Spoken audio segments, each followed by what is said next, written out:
Here with Kayleigh Lawrence, 2018 alum of Queen's University. You'll remember she was on the field hockey team. She was also in that first ever group when the field hockey program was started, and there was just 5 of them. When was that, Kayleigh? 2015? 2015, yep. Okay. Kayleigh now is a registered nurse at Acuity Specialty Healthcare in Willingboro, New Jersey. That's just outside of Philadelphia. Yep. And you're working on COVID patients, is that correct? Yes. Yep. We have a couple COVID patients in our unit and preparing for more. Yeah. So clearly, this is known by now. New York, New Jersey is the hotbed for COVID-19 in this country. Yep. We also heard from the federal government the other day that it is expected that Philadelphia will be one of the next hotspots within the next few days and the coming weeks. So you're right in the middle of it. So how many consecutive days have you worked? Because I can't help but imagine this has been a tiring time. I've been working 4 to 5 days a week. So Okay. For example, last week I worked Wednesday, Thursday, Friday, Saturday, Sunday, and now I'm about to work, I don't even know what day of the week it is. Wednesday, Thursday, Friday, Saturday, Sunday again. So I get like a day off in between, and they're rotating the two nurses for days to take care of our COVID patients, to limit exposure, but it puts me on 4 to 5 days a week working. Yeah. So what's a typical day like for you? How many hours are you? It's supposed to be 12, but it's typically about 13 and a half. Just because you can't get out, they need Nope. that type of Yep, can't help? get out between like giving report and the amount of time that the patients take to get in and out of gear, and everything like that, with communicating with the next nurse that's coming on at night, showing them how to properly put everything on, take everything off, introduce yourself to the patient before you get in for your shift to make sure that they're okay. I'll clock out around like 8:30 when I clock in at like 6:50 in the morning. Wow. Yeah, so long days. Yeah. This is different than anything you expected. So I'd imagine the process in preparing for each patient is a little bit different. Yes. You have to change out your personal protective equipment, sanitize everything. So how long does that process take, and what exactly is the process every time you see a new patient, I assume COVID or not? Yes. So outside of every room, so to back up, our hospital only has, you're supposed to put COVID patients in negative pressure rooms. Mm-hmm. So we've been working on building our regular rooms into negative pressure rooms because our patients are one of the sickest populations. So at the moment, we have like 2 different sides of the door, is you're dirty and you're clean. I wear a face shield and a N95 mask and a homemade mask over top of that all the time in the hallway while I document for 13 hours while I'm outside. But before I go into the rooms, you take those off, wash my hands. I put on 2 gowns. So I put a gown around my back to protect my back, gown around my head to protect my front. I put on 2 pairs of gloves. And then I have to wear an N95 mask, a surgical mask with a face shield, another face shield that is like a plastic. I look like I'm an astronaut. Wow. A hairnet and hair booties. And I change my sneakers every time I go in and out of the room as well. So I have a dirty pair of sneakers. Yeah. That way my sneakers that I'm leaving in my car are clean. That takes and can take about up to 10 minutes to get everything on. Each time. And that's totally different than seeing a traditional patient in traditional times. Yeah, traditional times, gown if you need it, and gloves, and that's it. And I can put those on in 10 seconds, but you just have to be so careful, and I can't touch my face, I can't do anything because I'm contaminated. So putting on my mask, I have to be so careful to not touch anything here, because I'm just always contaminated. And then coming out of the room is even longer because I hand sanitize between every single thing that I take off. So I take off my hairnet, I hand sanitize. I didn't take off my face shield, I hand sanitize. I take everything. wipe down the doorknobs. What's your level of concern that you'll get sick? Oh, really high. Well, I was really concerned and nervous in the beginning. I shouldn't say really high. They are protecting us with the positive patients really well. Like, they're giving me all the equipment that I need. And there's this awesome doctor that I had a conversation with last week. She went out of her way to talk to me. We have an awesome relationship, and she was just like, you'll be fine as long as you take everything on and off properly, So she's like, just take your time. You have 2 patients. It doesn't matter what time you leave because you're going to leave healthy. And that kind of gave me a lot of peace because I was like, okay, it doesn't matter what time I get out. I love my patients. I have such a passion for my job, but when it comes down to everything, I'm coming home to a family as well. So I'm trying not to get sick. That way my family members also don't get sick.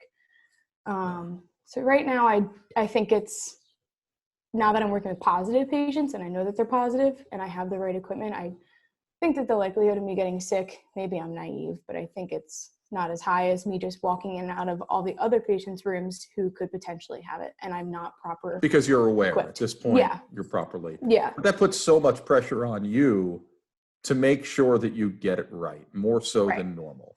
Yeah. I think everybody is used to doctor walks into the room. Yeah. Doctor washes hands. Nurse walks in room. Nurse washes hands. Maybe has a face mask. Maybe has a gown. Yeah. But there is such an unknown. There's such cross-contamination. You never know what could be living on what surface. There are so many asymptomatic carriers. You can't mess that up, or you could infect your whole family, who then can infect another bunch of people. Yeah. So it's crazy. And I feel like I'm getting a really good routine down with these patients. After I leave the room, I wipe the door handle every single time. I try and make sure I don't bring my phone in. I was freaking out because my one patient started not doing very well, and I gowned super quickly to go in the room. My phone was in my pocket, and I was like, oh, and I brought something in the room that I wasn't supposed to bring in the room. I was really upset with myself. But at the same time, it's my patient. I got to make sure they're doing okay. So, and you're not working with mild cases of COVID. You work in an ICU unit. Is that correct?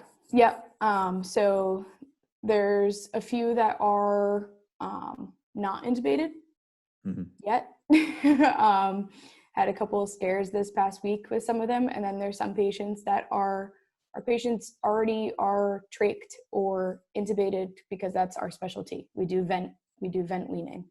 So they are the sickest people because they've already been in the hospital for 2 months. They're tired. And then they have all these. We've heard a lot of stories. Well, we've heard a lot of stories, Kayleigh, on the news about, and we've heard governors, it's been pretty public, governors from states talking that they don't have the PPE they need. They don't have the ventilators that they need. Do you feel as if at your hospital, you're comfortable, you have what you need? So I was thinking, I knew this question was going to come up, and it's really a difficult question to answer because right now, yes, for me taking care of positive patients, I am well equipped. Well, I'm using the same N95 for 3 shifts. So that's technically not okay.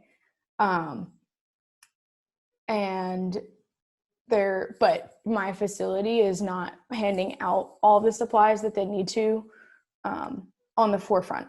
So there's a patient that, for example, a patient showing signs of fever and the respiratory status is declining, and we're maybe going to possibly test them for COVID. The nurse who's taking care of that patient, they're still not giving an N95 mask to, because they're not positive yet. But the issue is that someone yesterday screened positive, and there was a nurse taking care of that patient all weekend where she asked every day for an N95 because this patient was declining and showing signs and symptoms, and they didn't give it to her.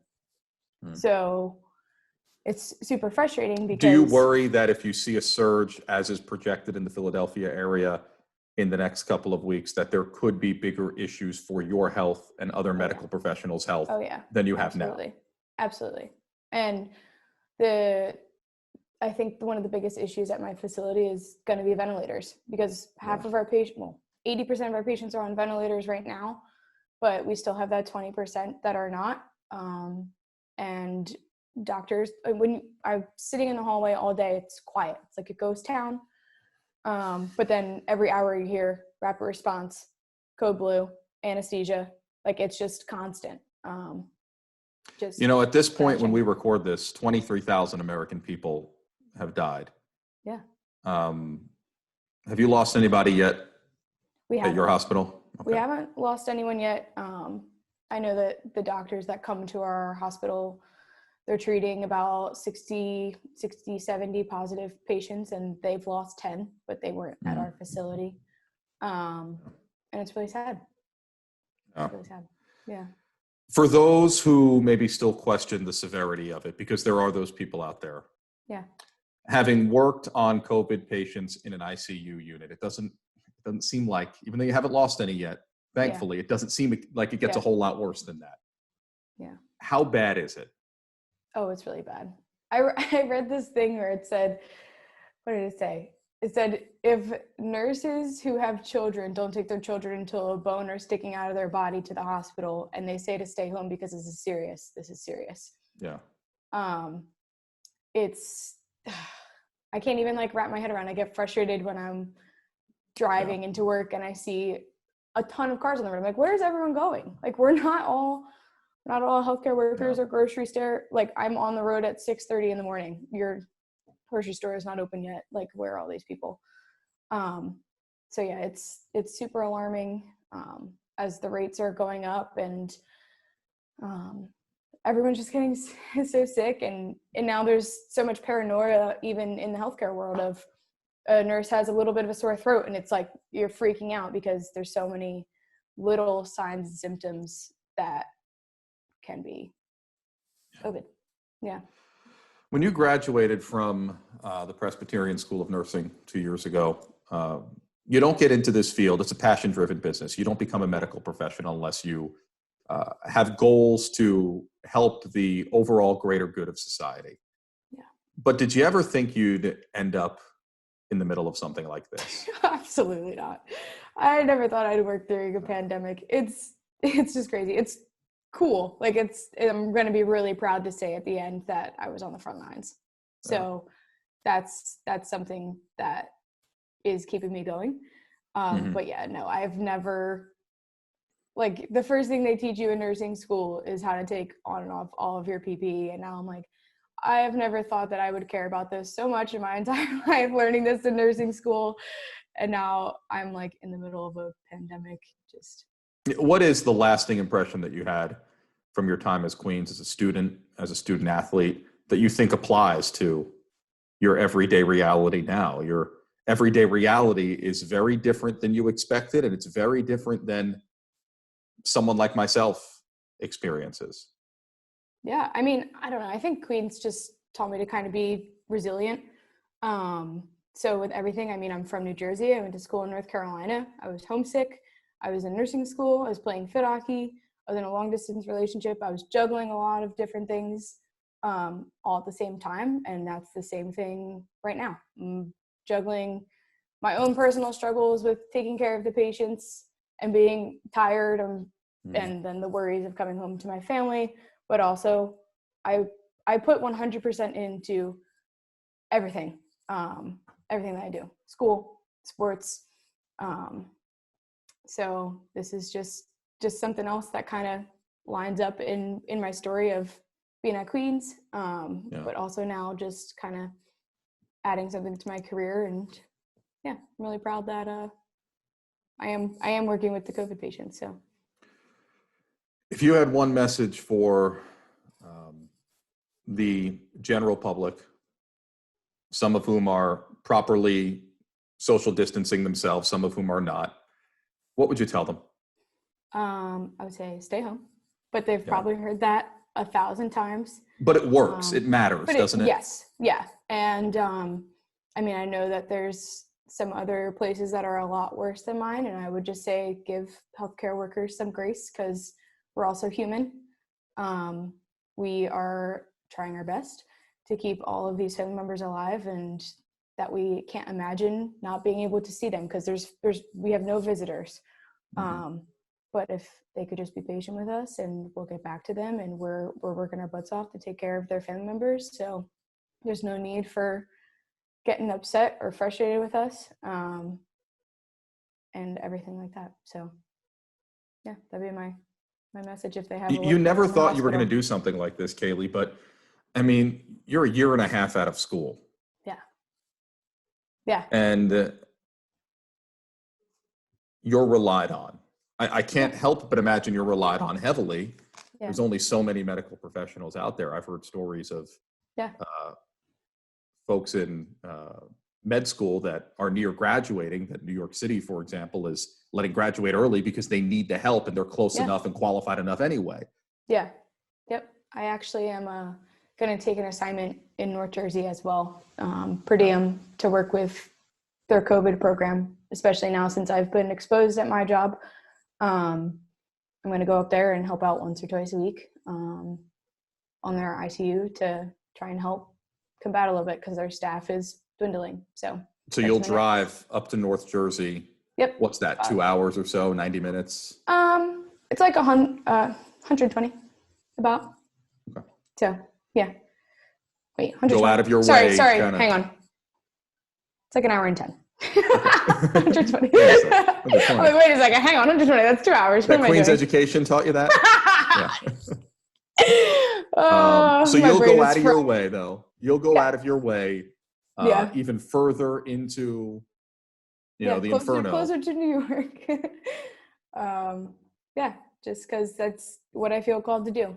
So I'm going to make the trek. So. Yeah. As somebody who grew up in New York and has family members and friends who are going through all of this, knows plenty of medical professionals who have experienced, who are living the virus. They are living, having contracted the virus. I want to say to you and to folks like you that you truly are the heroes. I 100% believe that. And I hope that, I know I'm not the only person that feels this way, but I hope that enough people express it to you and to your peers. I can't even imagine what the everyday is like.